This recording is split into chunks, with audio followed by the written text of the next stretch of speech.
This book review is going to be books 2, 3, and 4. Why? Because they're all in one series and it would be hard to review one at a time. Because really it's the same book split into 3 different books. The first one I've left at school and just didn't want to wait because I've already finished the next book and I didn't want to wait till I got the book back before I reviewed it. The first book is Magician, which I can get in the cover of the other book, by Raymond Feist, however you say it.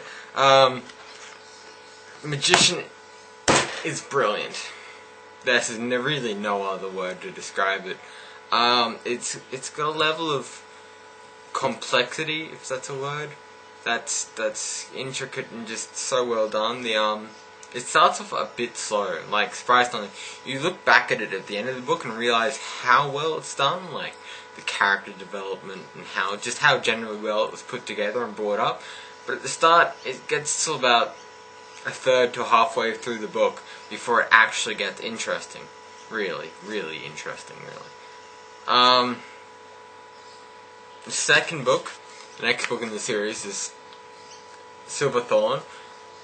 Now this is not so much the same story as Magician. It's the same characters and everything, really, but it's sort of a different story with the same people. But it's, still, if you haven't read Magician, you'll have no idea.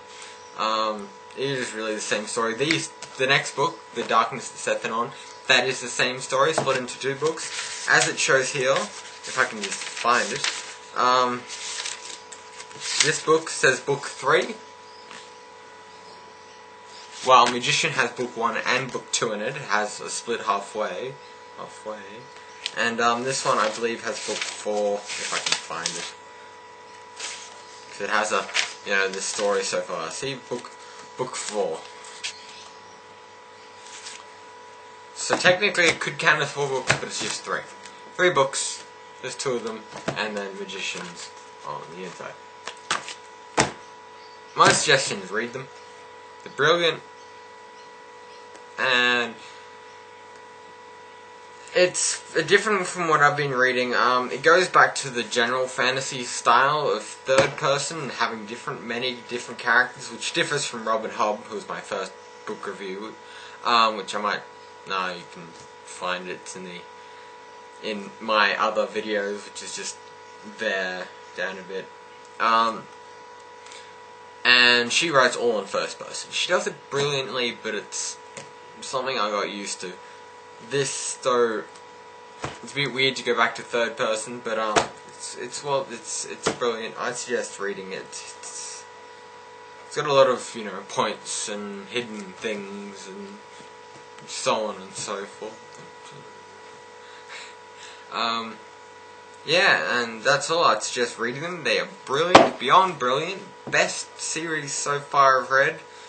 Maybe not best singular book. Magician comes close. It's definitely in my top 5. Magician's very good. And the next book, which I picked up at 9 o'clock this morning and finished about 2:30, and I just wanted to start reading it. But it's the next book, which I won't review today. I'll review it maybe tomorrow, maybe the day after, just to keep from people missing this video. Anyway, so that's I'm up to technically 4, not including that one there, that I'll review later. And it's week 4 or 5, the 30, it's the 1st today. It's week 5-ish. So I'm doing right. And that's all. See you soon.